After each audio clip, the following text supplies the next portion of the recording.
The shimmering portal spat Kalen out like a seed from a broken fruit. One moment he was defending the last bastion of Eridor, a city carved from living crystal, against the encroaching shadow of the Voidbringers.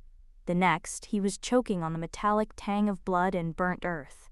Eridor, his home, his purpose, was gone. He landed hard, his ithil-forged blade, Whisperwind, digging into the churned ground. He pushed himself up, his senses reeling. The air thrummed with a discordant energy, a low, guttural hum that resonated deep within his bones. Around him stretched a battlefield, a landscape of horrors unlike anything he had witnessed, even in the face of the Voidbringers. Twisted metal skeletons of war machines littered the ground, alongside the bloated, decaying bodies of men. Their faces, contorted in rictus grins of terror and agony, haunted him. The stench was unbearable, a sickening cocktail of rot, gunpowder, and something else, something ancient and profoundly wrong. Kalen was a warrior of Eridor, a descendant of a civilization that had mastered the manipulation of light and sound. His ithil blade, normally humming with barely contained energy, felt sluggish, dampened by the oppressive atmosphere. He knew instantly this was no ordinary battlefield. It was cursed. He cautiously moved through the carnage, Whisperwind held high. His training, etched into his very being since childhood, guided his every step. Scan the horizon, identify threats, conserve energy, survive. He found his first sign of life, a crumbling trench system. It reeked of desperation and decay. As he peered into the darkness, a guttural cough echoed from the depths. "Who's there?" he called out, his voice amplified by the ithil in his throat. A figure slowly emerged, gaunt and ragged. He wore what was once a uniform, now stained with mud, blood, and something Kalen couldn't identify. The man clutched a rifle, its barrel bent and useless. "Who are you?" the man croaked, his voice hoarse and filled with a bone-deep weariness. His eyes, bloodshot and hollow, darted around nervously. "I am Kalen, of Eridor," Kalen replied, hesitant to reveal too much. He observed the man, searching for any signs of hostility. "Eridor? Never heard of it." "You lost, friend?" Was the Western Front the Great War. But it ain't so great anymore." "War?" Kalen echoed, confused. He had seen war, the eternal war against the Voidbringers. But this felt different. This felt pointless. "Pointless is an understatement," the man muttered. "Name's Thomas Sergeant Thomas Baker. Now tell me, where in God's name did you get that getup? And that thing?" He gestured at Whisperwind with a trembling hand. Kalen hesitated. He decided on a heavily edited version of the truth. "I come from a far land. I was caught in a storm and ended up here." Thomas squinted at him, his skepticism evident. But he was too exhausted to press the issue. "All right, traveler, welcome to hell. You picked a real winner of a place to get lost." For days, Kalen stayed with Thomas and his small band of survivors holed up in the trenches. He learned about their war, a conflict fought with primitive weapons and fueled by blind hatred. He learned of the trenches, the gas attacks, the constant barrage of artillery. He also learned about the curse. The men whispered of it, a malevolent presence that fed on the pain and suffering of the battlefield. They spoke of ghostly figures, of the earth itself groaning in agony, of men driven mad by visions and voices. Kalen, with his heightened senses, could feel it too. A dark, insidious energy that permeated everything. One evening, huddled around a meager fire, Thomas told Kalen the story of the field itself. They say this used to be a sacred place, a place of healing. Some terrible act of sacrilege.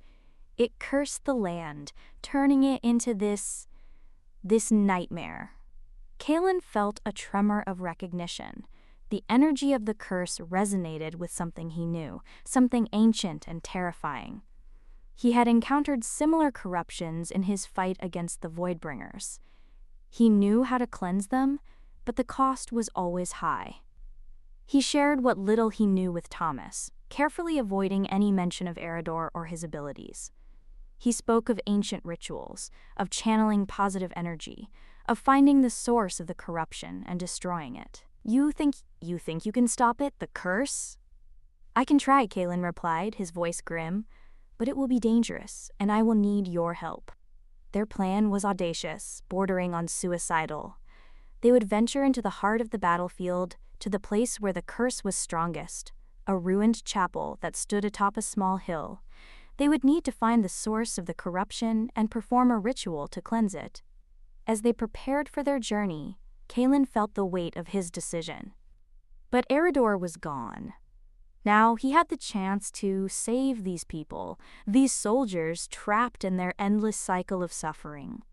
But to do so, he would have to draw upon his full power, revealing his true nature and potentially altering the course of their history. The journey to the chapel was a nightmare. They navigated treacherous craters, avoided patrols of shell-shocked soldiers, and fought off grotesque creatures born from the curse's influence. The men, fueled by a desperate hope, fought with a ferocity that surprised even Kalen. The stone walls were crumbling, covered in a sickly green moss. The air thrummed with malevolent energy. Inside, the altar was desecrated, stained with what looked like dried blood. Kalen could feel the source of the curse, a dark, pulsing energy emanating from beneath the altar. He knew what he had to do. Thomas, he said, his voice firm, I need you to gather as much light as you can. Torches, lanterns, anything that burns bright. We need to push back the darkness.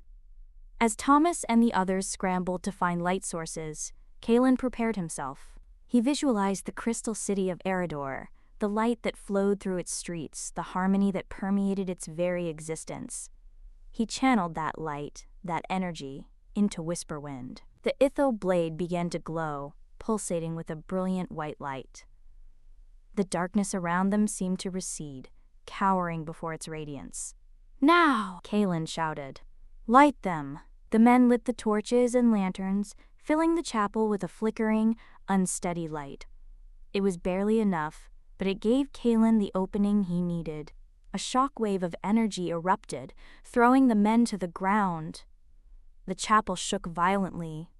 The air crackled with power. Kalen felt the curse fighting back, a torrent of darkness trying to overwhelm him. He focused, drawing upon every ounce of his will, channeling the light of Eridor, the memories of his fallen comrades, the hope of a better future. He pushed back against the darkness, forcing it to recede. Finally, with a deafening roar, the curse shattered. The darkness dissipated, replaced by a wave of pure, cleansing energy. The air grew still.